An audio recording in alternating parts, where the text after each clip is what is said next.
आप देख रहे हैं अमेज नाउ।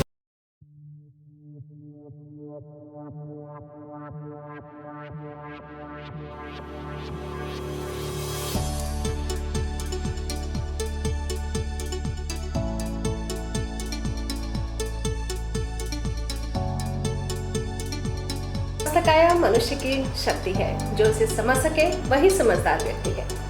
नमस्कार दोस्तों, आप सभी का हमारे चैनल अमेज नाउ पर स्वागत है। आप देख रहे हैं हमारा स्वास्थ्य पर आधारित कार्यक्रम हेल्थ नाउ और मैं हूं आपके साथ सोनी निगम। दोस्तों, अपने इस कार्यक्रम में हम सेहत से जुड़ी किसी न किसी तरह की समस्या और उसके समाधान को लेकर के आते हैं। इसी क्रम में आज का हमारा विषय है इनफर्टिलिटी यानी बांझपन। तो इस पर चर्चा करने के लिए आज हमने अपने इस कार्यक्रम में शहर की जानी मानी प्रसूति और स्त्री रोग विशेषज्ञ डॉक्टर प्रतिभा जायसवाल को आमंत्रित किया है। डॉक्टर साहब, आपका हमारे इस कार्यक्रम में बहुत बहुत स्वागत है। आप हमारे दर्शकों से रूबरू हैं। धन्यवाद। आज हम लोग इनफर्टिलिटी पर बात करने के लिए यहाँ पर उपस्थित हुए हैं। तो सबसे पहला सवाल आपसे हमारा यही है कि इनफर्टिलिटी यानी बांझपन क्या है, और बांझपन के लिए सिर्फ फीमेल ही जिम्मेदार है या मेल भी इसके लिए रिस्पॉन्सिबल होते हैं? देखिए, बांझपन हम तब कहते हैं जब कोई कपल 1 साल तक इंटरप्टेड कॉइटस करता है, उसके बाद भी वो कंसीव नहीं करता। यानी कि 1 साल तक वो ट्राई करता है, 1 साल तक वो ट्राई करता है कि उसको बच्चा हो जाए, लेकिन वो कंसीव नहीं कर पाते हैं, तब हम उसे कहते हैं कि ये इनफर्टिलिटी या बांझपन है। ठीक है, तो इनफर्टिलिटी 2 तरह की होती है, प्राइमरी इनफर्टिलिटी और सेकेंडरी इनफर्टिलिटी। प्राइमरी इनफर्टिलिटी का मतलब होता है कि उस कपल को कभी गर्भ धारण हुआ ही नहीं, कभी बच्चा ठहरा ही नहीं। सेकेंडरी इनफर्टिलिटी होती है जब एक बार बच्चा ठहर जाए उसके बाद ना ठहरे। जैसा कि आपने पूछा कि इनफर्टिलिटी का कारण जो होता है केवल मेल होते हैं या फीमेल भी होते हैं, तो मैं इस विषय में लोगों के बहुत भ्रम है, इसको मैं दूर करना चाहती हूँ। इसको मैं इस तरह बताना चाहती हूँ कि इनफर्टिलिटी के लिए जितना फीमेल रिस्पॉन्सिबल है उतना ही मेल भी रिस्पॉन्सिबल है। 1/3 केस में इनफर्टिलिटी के जितने केसेस हैं उसके 1/3 केस में केवल मेल रिस्पॉन्सिबल होता है, 1/3 केस में केवल फीमेल रिस्पॉन्सिबल होता है और नेक्स्ट 1/3 में दोनों का मिक्स्ड इन्वॉल्वमेंट होता है। इस तरह हम कह सकते हैं कि दोनों इक्वली इम्पॉर्टेंट है। इसलिए जब हमारे पास कोई इनफर्टाइल पेशेंट आता है तो हम उसको मेल और फीमेल एज अ कपल उसे ट्रीट करते हैं, ना कि केवल फीमेल का ही ट्रीटमेंट करते हैं। जी, एक महत्वपूर्ण सवाल डॉक्टर साहब, ये इनफर्टिलिटी परसेंटेज क्या है और आपके ओपीडी में आने वाले कितने % लोग इनफर्टाइल हैं? एक इंसिडेंस है, एक रिपोर्ट के मुताबिक 10 to 15% जितने मैरिड कपल होते हैं उनका 10 to 15% जो है इनफर्टाइल पेशेंट होते हैं। ये इंसिडेंट 10 से 15%। अगर भारत की बात करें, भारत के संदर्भ में आंकड़े क्या कहते हैं? भारत के संदर्भ में भी आंकड़े लगभग यही कहते हैं। ये ओवरऑल मतलब वर्ल्ड में ये आंकड़ा है और इंडिया में भी यही आंकड़ा है। 10 से 15% जो होते हैं पेशेंट इनफर्टाइल होते हैं जितने हमारे ओपीडी क्लिनिक में आते हैं। जी, इनफर्टाइल पेशेंट है, उसमें कौन कौन से मुख्य कारण हैं? देखिए, अब मैंने जैसे बताया कि इसके लिए दोनों रिस्पॉन्सिबल हैं, मेल फैक्टर और फीमेल फैक्टर। तो मेल में कारण अलग होते हैं, फीमेल में कारण अलग होते हैं। अब मैं सबसे पहले थोड़ा सा शॉर्ट में मेल के बारे में भी बता देती हूँ कि मेल इनफर्टिलिटी का कारण क्या होता है। मेल इनफर्टिलिटी के मुख्यतः 4 कारण होते हैं। या तो उसके कीटाणु ना बन रहे हों, जिसको स्पर्मेटोजेनेसिस कहते हैं, यानी कि कीटाणु का ना बनना। दूसरा होता है कीटाणु बन रहे हैं लेकिन रास्ते में कहीं ब्लॉकेज है, जब वो डक्ट से ऊपर से नीचे आता है उस डक्ट में कहीं ब्लॉकेज है, ऑब्स्ट्रक्टिव कॉज कहते हैं, जिसमें वो होता है। तीसरा होता है कीटाणु जो है वो हैं तो लेकिन वो चल रही रहे, यानी कि उनकी मोटिलिटी खराब हो गई हो या उनकी मॉर्फोलॉजी खराब हो गई है, वो डेड हो। चौथा कारण होता है सेक्सुअल डिसफंक्शन होता है, जिसकी वजह से भी इनफर्टिलिटी होती है। और 5वां एक इम्पॉर्टेंट रेयर कॉज भी होता है अनएक्सप्लेन्ड इनफर्टिलिटी, जिसमें सारे फैक्टर नॉर्मल होते हैं फिर भी पेशेंट इनफर्टाइल होता है। तो ये 5 मुख्य कारण मेल में होते हैं। इसमें जो जांचें की जाती हैं वो कौन कौन सी जांचें? हाँ, मेल के लिए हम हस्बैंड सीमेन एनालिसिस कराते हैं। जो मेल पेशेंट पार्टनर होता है उसका सीमेन का एक जांच कराते हैं। मेन ये एक मुख्य जांच होती है, उसमें हम 3 से 5 दिन का एब्सटिनेंस करा के जांच कराते हैं। उसमें देखते हैं कि कीटाणु का काउंट कितना % है, मोटिलिटी कितनी है, मतलब कितने चल रहे हैं, उनकी गति कैसी है, मॉर्फोलॉजी मतलब उसका आकार नॉर्मल है कि नहीं है, उसके अलावा डेड स्पर्म है कि नहीं, और उसमें कुछ कभी कभी इन्फेक्शन होता है तो पस सेल वगैरह आती हैं तो वो भी हम देखते हैं। तो एक WHO का क्राइटेरिया है, उस हिसाब से इतने % काउंट होनी चाहिए, इतने % मोटिलिटी होनी चाहिए, उस हिसाब से हम सीमेन एनालिसिस करते हैं। दूसरा कारण है, अगर हमारे सीमेन में अगर कीटाणु नहीं आ रहे हैं, उसको हम एजूस्पर्मिया कहते हैं, मतलब कीटाणु है ही नहीं, तो हम फिर उसके टेस्टिस की बायोप्सी कराते हैं, टेस्टिकुलर बायोप्सी कराते हैं मेल पेशेंट की। उसमें हम देखते हैं कि कीटाणु बन नहीं रहे हैं, तो वहाँ अंदर ही नहीं बन रहे या बन रहे हैं लेकिन बाहर नहीं आ रहे। तो अगर कीटाणु बन रहे हैं और हमें सीमेन में नहीं मिल रहे हैं, तो इसका एक कारण होता है कहीं ऑब्स्ट्रक्शन है, डक्ट में कहीं ब्लॉकेज है जिसकी वजह से नहीं आ रहा है। तीसरी चीज़, हार्मोन्स की जांच कराते हैं। कुछ हार्मोन की कमी से जो है कीटाणु नहीं बनते हैं, तो उन हार्मोन्स की भी जांच हम कराते हैं। ये हम मेल में कारण मुख्यतः ये देखते हैं। तो डॉक्टर साहब, ये तो हो गया मेल से जुड़े हुए कुछ प्रॉब्लम्स और उसकी जांच के बारे में। अब हम फीमेल के उसमें जाते हैं, और ये बताइए कि हार्मोन्स की जांच कहाँ तक इसमें अहम रोल निभाता है? अब हम लोग आते हैं फीमेल इनफर्टिलिटी के लिए। तो फीमेल इनफर्टिलिटी के कारण बहुत ज़्यादा होते हैं। बहुत सारा डिटेल में जाने के बजाय हम उनको ऐसे डिवाइड कर सकते हैं, कुछ लोकल कॉज होते हैं और कुछ जनरलाइज कॉजेज होते हैं। लोकल कॉज में अगर हम देखें तो फीमेल रिप्रोडक्टिव सिस्टम हमको पता होना चाहिए, फीमेल जेनिटल ट्रैक्ट की एक एनाटमी हमें पता होती है, तो उस हिसाब से हम आगे बढ़ते हैं। जैसे सबसे नीचे वेजाइना आती है, तो वेजाइना के कॉजेज होते हैं, वेजाइनल में डिस्पेरिनिया हो जाता है, यानी कि पेनफुल इंटरकोर्स होता है, उसकी वजह से हो जाता है। फिर आता है सर्विक्स, सर्विक्स यानी कि बच्चेदानी का मुंह, वहाँ पे इन्फेक्शन हो सकता है जिसको हम सर्विसाइटिस कहते हैं, या फिर वहाँ पे कोई फाइब्रॉइड हो सकता है, कोई गांठ हो सकती है। कभी कभी सर्वाइकस म्यूकस में एंटी स्पर्म एंटीबॉडी होते हैं जो कि वो भी इनफर्टिलिटी कराते हैं, उनको भी हम जांच के द्वारा देखते हैं। इसके बाद आता है बच्चेदानी या यूट्रस के कॉजेज में हो सकता है कि यूट्रस में इन्फेक्शन हो, उसकी जो एक पतली लाइनिंग होती है जिसको हम एंडोमेट्रियम कहते हैं, उसमें इन्फेक्शन हो सकता है। वहाँ पे ट्यूबरकुलर एंडोमेट्राइटिस हो सकती है, टीबी भी एक इम्पॉर्टेंट कॉज है। दूसरी बात, वहाँ पे फाइब्राइड हो सकता है। कभी कभी यूट्रस में जो है चिपक जाते हैं, सैनिकिया बन जाते हैं, जिससे जो कैविटी होती है वो जगह नहीं मिलती जहाँ पे इम्प्लांट हो सके। उसके बाद हमारा आता है फैलोपियन ट्यूब्स यानी कि नलियाँ, उन नलियों में कहीं ब्लॉकेज होगा तो इनफर्टिलिटी हो सकती है, एडिजन हो सकता है। इसके अलावा फिर आता है मेन इम्पॉर्टेंट है ओवरी। ओवरी को हम देखते हैं, ओवरी के कारण हो सकते हैं कि प्रॉपर ओवरी में अंडे बन रहे हैं कि नहीं बन रहे हैं तो फूट रहे हैं कि नहीं, तो ओव्यूलेशन के कारण हो सकते हैं, या मैच्योरेशन ऑफ ओवरी, ये भी एक इम्पॉर्टेंट कारण है। जहाँ पे एग मैच्योर होता है वो देखते हैं कि वो मैच्योर हो रहा है कि नहीं, तो ये ओवराइन कॉजेज होते हैं। इसके अलावा जनरलाइज कॉजेज में जनरल अगर पेशेंट डिबिलिटी है, यानी कि उसको ट्यूबरकुलोसिस है या थायराइड की डिसऑर्डर्स है या डायबिटीज़ है, ये भी इनफर्टिलिटी में। ये तो जनरल इन्वेस्टिगेशन में आएंगे। हाँ, जनरल इन्वेस्टिगेशन। अभी मैं आपको एक कारण बता रही थी कि लोकलाइज कॉज थे कि जेनिटल ट्रैक्ट में, यानी कि जो हमारा फीमेल रिप्रोडक्टिव सिस्टम है उसमें कहीं भी कॉज है, पूरा vagina, cervix, uterus, tubes, ovary, उसमें उसकी वजह से हो सकते हैं, या जनरलाइज इन्फेक्शन होगा, टीबी हो जाए, थायराइड हो डिसऑर्डर या डायबिटीज़ हो, इनको भी हमें रूल आउट करना पड़ता है। ये भी एक कारण है इनफर्टिलिटी का। तो ये कारण फीमेल में फैक्टर्स होते हैं। अब आप जो पूछ रही थी कि अंडों की जांच के लिए, तो हम आते हैं इन्वेस्टिगेशन पे कि अगर फीमेल हमारे पास कोई आती है इनफर्टाइल, तो पहले तो हम इसके मेल पार्टनर को, जैसा मैंने बताया, कि उनकी जांचें कराएंगे। उसके बाद फीमेल में एक अल्ट्रासाउंड कराते हैं, बेस लाइन अल्ट्रासाउंड होता है। जो मैंने अभी कारण बताया उसमें एक कारण और होता है कंजेनाइटल। उसमें ये होता है कि बच्चेदानी आपकी छोटी तो नहीं रहेगी, बड़ी नहीं हुई हो, प्यूबर्टी के समय उसकी ग्रोथ नहीं हुई हो, या कंजेनाइटल डिफेक्ट्स हो, रास्ता ना बना, एट्रेजिया हो, हाइपोप्लास्टिक यूट्रस हो, तो जन्मजात भी कारण होते हैं जिसमें कि प्रॉब्लम होती है जेनिटल ट्रैक्ट्स में, उसकी वजह से इनफर्टिलिटी होती है। तो हम पेशेंट जब सबसे पहले आती है तो एक उसका बेस लाइन अल्ट्रासाउंड कराते हैं कि सब कुछ यूट्रस, ट्यूब्स, ओवरीज ये नॉर्मल मॉर्फोलॉजी में दिखने में ठीक है कि नहीं है। अंदरूनी फंक्शन के लिए अलग टेस्ट होते हैं, तो एक हम बेसलाइन अल्ट्रासाउंड कराते हैं। आप ये कहना चाहते हैं कि इसके लिए अल्ट्रासाउंड भी बहुत ज़रूरी है? अल्ट्रासाउंड का रोल ना केवल मॉर्फोलॉजी जानने में है, इसके अलावा अंडों की जांच के लिए भी अल्ट्रासाउंड बहुत इंपॉर्टेंट तो होता है। क्या इसमें एक्सरे भी अहम भूमिका निभाता है? हाँ, एक्सरे भी होता है। देखिए, हम जो हमारे इन्वेस्टिगेशन होते हैं वो डिपेंड करते हैं कि हम कॉज कहाँ सस्पेक्ट कर रहे हैं। अगर हमें लग रहा है कि ट्यूब में ब्लॉकेज हो सकता है तो हम ट्यूब की जांच कराते हैं। ट्यूब की जांच कराने के लिए हम एक डाई नीचे से डालते हैं और फिर एक्सरे लेते हैं। तो उसको हम कहते हैं हिस्ट्रोसल्पिंजियोग्राम। उससे हम देखते हैं कि नले बंद हैं कि खुली हैं। अगर नले हमारी बंद हैं तो उसके कारण हमें ढूंढने होते हैं, उसको ट्रीट कर सकते हैं कि नहीं कर सकते हैं। और इसका हम आगे ट्रीटमेंट में बताएंगे कि अगर दोनों नले बंद हैं तो हमें क्या करना होगा।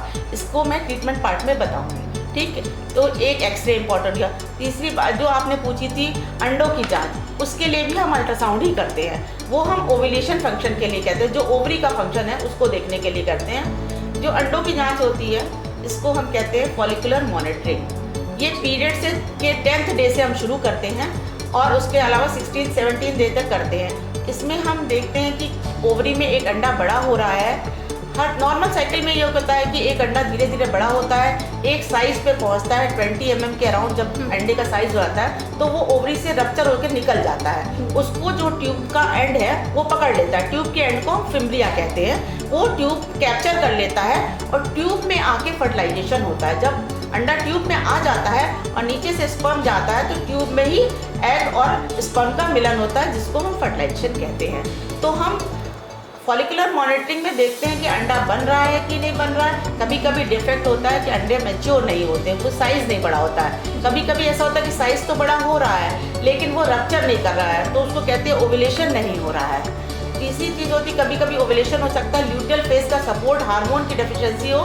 तो जो ओव्यूलेशन के बाद जो सेकेंड फेज होती है पीरियड की मेंस्ट्रुअल साइकिल, उसको हम लोग ल्यूटियल फेज कहते हैं। उसमें हार्मोन की कमी से सपोर्ट नहीं हो रहा है कि प्रेगनेंसी नहीं हो रही है। तो इन सब चीज़ों को हम देखते हैं। तो एक अहम सवाल यहाँ पे ये होता है कि ये सारी जांचें बहुत महंगी हैं या? देखिए, हाँ, जांचें तो थोड़ी महंगी होती हैं। अल्ट्रासाउंड है तो अल्ट्रासाउंड नॉर्मल इंसान कराता है, वो कोई खास महंगा नहीं होता है। फॉलिकुलर मॉनिटरिंग भी महंगी नहीं होती है। जो हार्मोन्स की टेस्ट कराते हैं, इसके बाद मैं ये जानी थी कि फीमेल में बहुत इंपॉर्टेंट कॉज होता है कि भाई यूट्रस छोटा है या ओवरी छोटी है, हार्मोन्स के कई डिफेक्ट तो नहीं है, तो हम हार्मोन्स की जांच कराते हैं। तो हार्मोन्स के लिए बेसिकली इम्पॉर्टेंट होता है, हम हार्मोन्स कराते हैं, थायराइड फंक्शन कराते हैं, उसके अलावा जहाँ FSH, LH और प्रोलैक्टिन हार्मोन कराते हैं और एक AMH हार्मोन कराते हैं। इसमें ये भी इम्पॉर्टेंट होता है, ये हार्मोन्स की डेट जो होती हैं जांच के लिए एक पर्टिकुलर डेट होता है। कुछ हार्मोन्स हम सेकेंड डे कराते हैं, कुछ हार्मोन्स हम 21st डे ऑफ पीरियड कराते हैं। तो ये अहम इम्पॉर्टेंट होता है कि हम जांच कब करा रहे हैं और उनको सही समय पे कराएंगे तो सभी सही रिपोर्ट आएगी, तो हमें ट्रीटमेंट में हमें योगदान देती हैं वो चीज़ें। जैसे कि आपने कहा कि एक पर्टिकुलर डे होना चाहिए हाँ, हार्मोन्स की जांच के लिए। अगर कोई पेशेंट है वो उस पर्टिकुलर डे पे नहीं करा पाता है तो अगर वो बाद में कराता है, देखिए बाद में करा 1-2 दिन के बाद, क्या कोई फर्क पड़ता है? हाँ, जरूर फर्क पड़ता है, क्योंकि जिस डे का इम्पोर्टेंट है, अगर हमारा हार्मोन जैसे मान लीजिए प्रोजेस्टेरोन है 21st डे को पीक पे पहुंचता है, तो उसका पीक लेवल हमें डिसाइड है कि इस दिन मिलेगा। उसके बाद वो धीरे धीरे ड्रॉप होता है, तो हमें देखना है कि वो कम आया है, तो हो सकता है कि बाद के दिन में नॉर्मली वो कम हो और हम समझे कि वो कम है हार्मोन, तो एक पर्टिकुलर डे पे आए तो बेटर रहता है। लेकिन अगर नहीं आ पाता तो फिर हम लोग उस हिसाब से देख के उसको इलाज तो करते ही हैं, लेकिन सही होता है कि उस दिन ही कराएं जांच को। ये ट्रीटमेंट में उसके मतलब सहयोग करता है। तो ये तो हो गई जांचों के बारे में। अब हम सीधे आते हैं ट्रीटमेंट के ऊपर। ठीक है, देखिए जैसे कि मैंने बताया कि इसमें मेल और फीमेल यानी कि दोनों लोग रिस्पॉन्सिबल होते हैं, तो ट्रीटमेंट भी डिपेंड करता है। पहले हम बताते हैं मेल के लिए।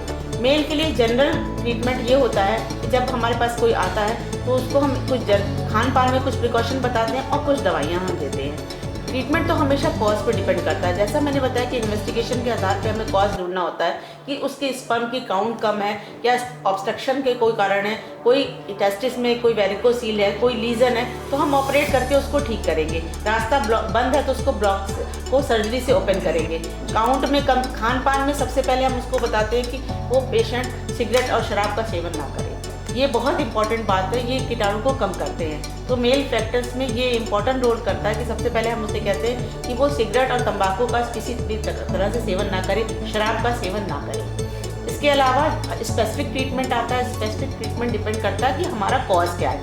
कॉज मतलब कारण क्या है, कारण जहाँ पे है उसको देखते हैं। इसके लिए हम हार्मोन टेस्ट, मैं जैसे बताया हार्मोन्स की कमी होती है तो हार्मोन्स का सपोर्ट देते हैं। कीटाणु नहीं बनते हैं तो उसके लिए दवा देते हैं। जनरलाइज ट्रीटमेंट में हम लोग एंटीऑक्सीडेंट देते हैं जिसमें विटामिन ई, सी, कार्निटोल, इस तरह की दवाइयाँ हम लोग कार्निटीन देते हैं जो स्पर्म के काउंट को बढ़ाती हैं और मोटिलिटी को बढ़ाने के लिए देती हैं। तो ये हो गया कि मेल में कारण। अब हम आते हैं फीमेल में कारण। तो जिस तरह से फीमेल में भी उसी तरह ट्रीटमेंट होता है। एक बात ये होती है कि जैसे कारण क्या है, अगर ट्यूब का ब्लॉकेज है तो हम ट्यूब खोलने के लिए देखते हैं, उसको एडिजोलिसिस कहते हैं, ट्यूब ओपन करने का काम करते हैं। वो हो सकती है कि नहीं ये देखते हैं। अगर ओवरी में अंडे नहीं बन रहे हैं तो उसके लिए हार्मोन्स की डिफेक्ट आ रहा है तो हार्मोन का सपोर्ट करके अंडे बनाने में हेल्प करने के वाले हार्मोन देते हैं। फिर अंडे फूटने के लिए हम कुछ हार्मोन देते हैं। जिस दिन अंडा फूटता है उसी दिन कंसेप्शन का मेन डे होता है, उसी दिन बच्चा ठहरने का मेन दिन होता है। तो हम ये डायरेक्ट फॉलिकुलर मॉनिटरिंग करके देखते हैं और उसको अंडा फूटने के लिए इंजेक्शन देते हैं। जिस दिन अंडा फूटता है उस दिन साथ रहने को बताते हैं ताकि वो कंसीव कर सके। ओवेरियन फंक्शन के लिए ये देखते हैं। यूट्रस में कोई कॉज है यानी कोई फाइब्रॉइड वगैरह है तो ऑपरेट करके निकाल देते हैं, या फिर एंडोमेट्राइटिस है, इन्फेक्शन है तो उसके लिए हम एंटीबायोटिक देते हैं। इसी तरह जहाँ पे जो कॉज है, सर्वाइकल फैक्टर है तो सर्वाइकल फैक्टर्स कॉज को दूर करते हैं। कभी कभी इम्यूनोलॉजिकल फैक्टर आते हैं तो उनको हम ट्रीट करते हैं।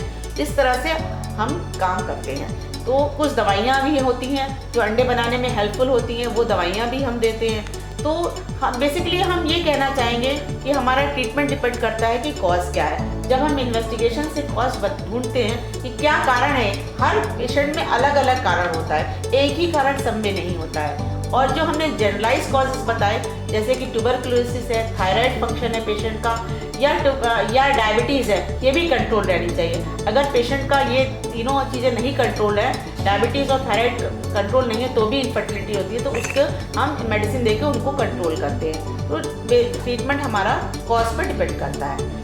ये हमारे बेसिक कारण है। और सब एक केस हमारी जानकारी में आई है कि एक कपल है जो 7-8 साल से हर जगह इलाज करा चुके हैं, कई जांचें करा चुके हैं और इस समय निराश और परेशान होकर के वो आपके पास आए हैं और यहाँ से उन्हें सफलता मिली है। तो वो अनुभव कैसा है आपका, आप हमारे दर्शकों के साथ शेयर करें। देखिए, जब कोई भी इनफर्टिलिटी का पेशेंट हमारे पास आता है तो वो बड़ा निराश और हताश होता है।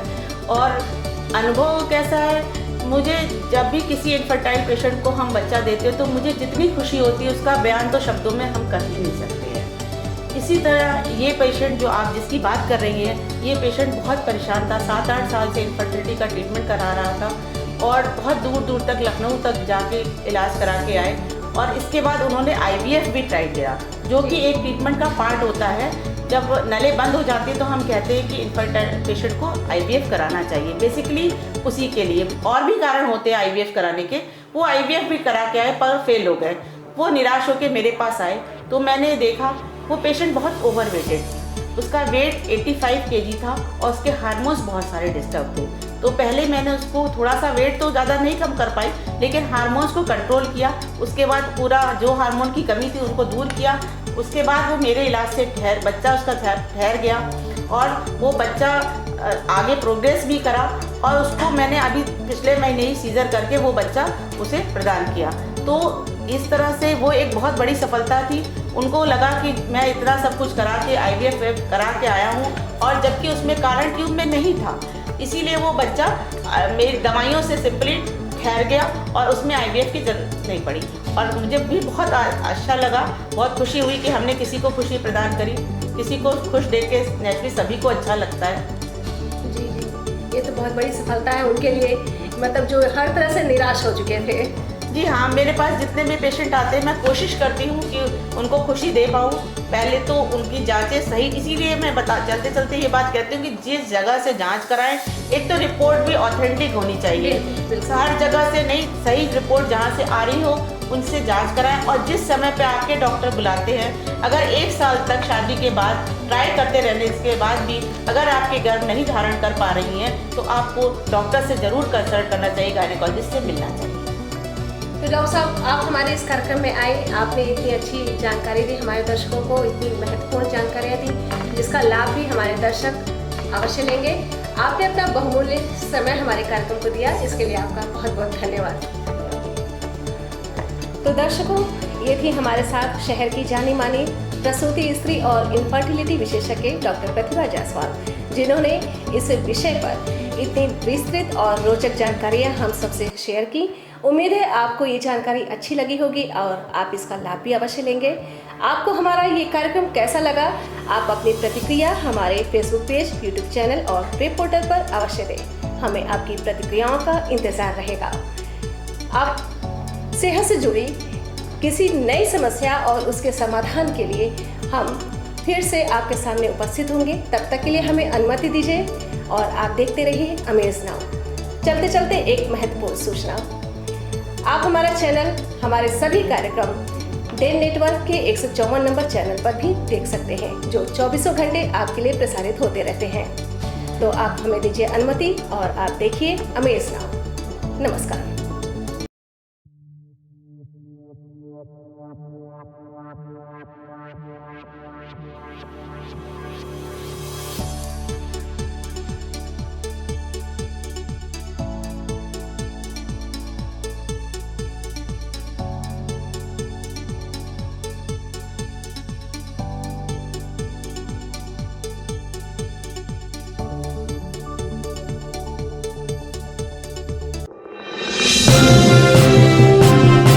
आप देख रहे हैं अमेज नाउ।